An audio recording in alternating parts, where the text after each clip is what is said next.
Chapter 3. Not all that Mrs. Bennet, however, with the assistance of her 5 daughters, could ask on the subject, was sufficient to draw from her husband any satisfactory description of Mr. Bingley. They attacked him in various ways, with barefaced questions, ingenious suppositions, and distant surmises.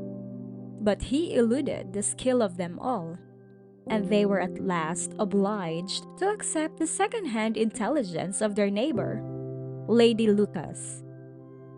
Her report was highly favorable. Sir William had been delighted with him. He was quite young, wonderfully handsome, extremely agreeable, and, to crown the whole, he meant to be at the next assembly with a large party. Nothing could be more delightful. To be fond of dancing was a certain step towards falling in love, and very lively hopes of Mr. Bingley's heart were entertained. "If I can but see one of my daughters happily settled at Netherfield," said Mrs. Bennet to her husband, "and all the others equally well married, I shall have nothing to wish for." In a few days, Mr. Bingley returned Mr. Bennet's visit and sat about 10 minutes with him in his library. He had entertained hopes of being admitted to a sight of the young ladies, of whose beauty he had heard much. But he saw only the father. The ladies were somewhat more fortunate, for they had the advantage of asserting from an upper window, when he wore a blue coat and rode a black horse.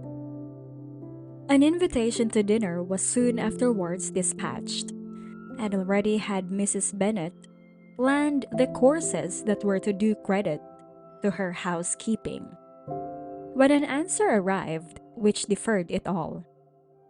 Mr. Bingley was obliged to be in town the following day, and consequently unable to accept the honor of their invitation, etc. Mrs. Bennet was quite disconcerted. She could not imagine what business he could have in town so soon after his arrival in Hertfordshire, and she began to fear that he might be always flying about from one place to another and never settled at Netherfield as he ought to be. Lady Lucas quieted her fears a little by starting the idea of his being gone to London only to get a large party for the ball, and a report soon followed that Mr. Bingley was to bring 12 ladies and 7 gentlemen with him to the assembly. The girls grieved over such a number of ladies, but were comforted the day before the ball by hearing that instead of 12, he brought only 6 with him from London, his 5 sisters and a cousin. And when the party entered the assembly room, it consisted of only 5 altogether: Mr. Bingley, his 2 sisters, the husband of the eldest, and another young man. Mr. Bingley was good-looking and gentlemanlike. He had a pleasant countenance and easy, unaffected manners. His sisters were fine women, with an air of decided fashion. His brother-in-law, Mr. Hurst, merely looked the gentleman, but his friend Mr. Darcy soon drew the attention of the room by his fine, tall person, handsome features, noble mien, and the report which was in general circulation within 5 minutes after his entrance of his having 10,000 a year. The gentleman pronounced him to be a fine figure of a man. The ladies declared he was much handsomer than Mr. Bingley, and he was looked at with great admiration for about half the evening, till his manners gave a disgust which turned the tide of his popularity, for he was discovered to be proud, to be above his company, and above being pleased. And not all his large estate in Derbyshire could then save him from having a most forbidding, disagreeable countenance and being unworthy to be compared with his friend. Mr. Bingley had soon made himself acquainted with all the principal people in the room. He was lively and unreserved, danced every dance, was angry that the ball closed so early, and talked of giving one himself at Netherfield. Such amiable qualities must speak for themselves. What a contrast between him and his friend. Mr. Darcy danced only once with Mrs. Hurst and once with Miss Bingley, declined being introduced to any other lady, and spent the rest of the evening in walking about the room, speaking occasionally to one of his own party. His character was decided. He was the proudest, most disagreeable man in the world, and everybody hoped that he would never come there again. Amongst the most violent against him was Mrs. Bennet, whose dislike of his general behavior was sharpened into particular resentment by his having slighted one of her daughters. Elizabeth Bennet had been obliged, by the scarcity of gentlemen, to sit down for two dances, and during part of that time, Mr. Darcy had been standing near enough for her to hear a conversation between him and Mr. Bingley, who came from the dance for a few minutes to press his friend to join it. "Come, Darcy," said he. "I must have you dance. I hate to see you standing about by yourself in this stupid manner. You had much better dance." "I certainly shall not. You know how I detest it, unless I am particularly acquainted with my partner. At such an assembly as this, it would be insupportable. Your sisters are engaged, and there is not another woman in the room whom it would not be a punishment to me to stand up with."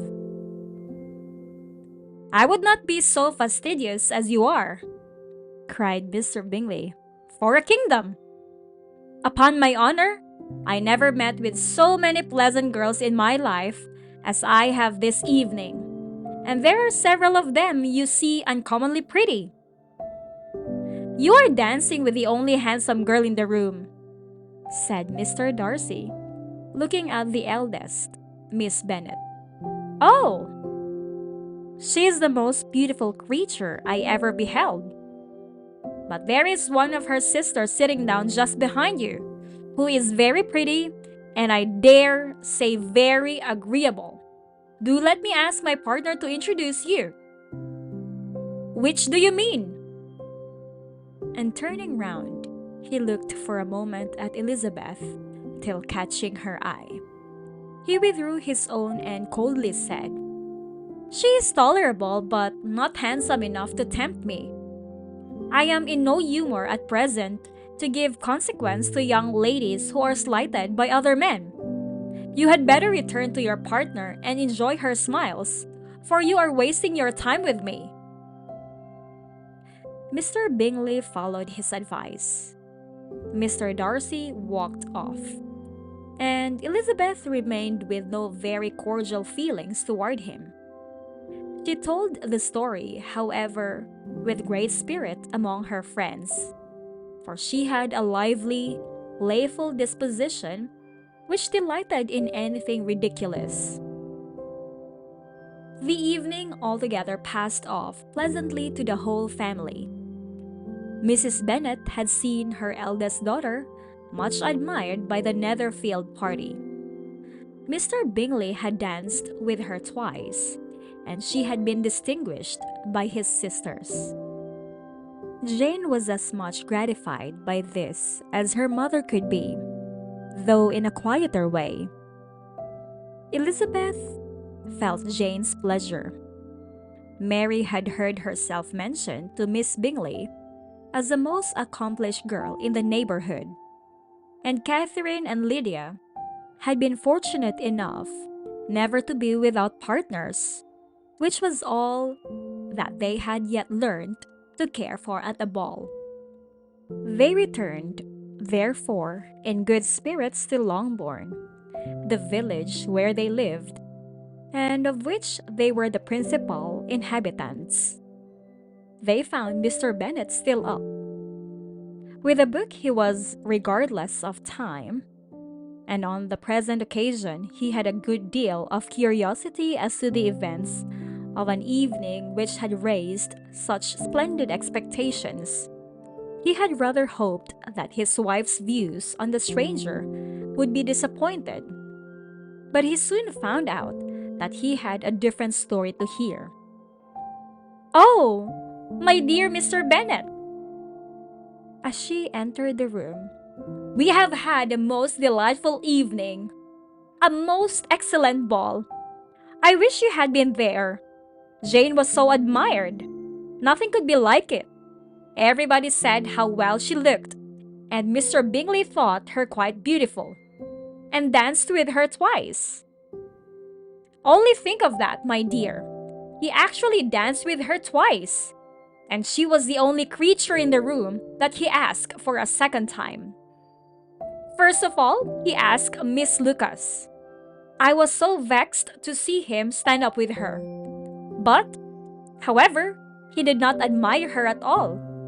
Indeed, nobody can, you know, and he seemed quite struck with Jane as she was going down the dance.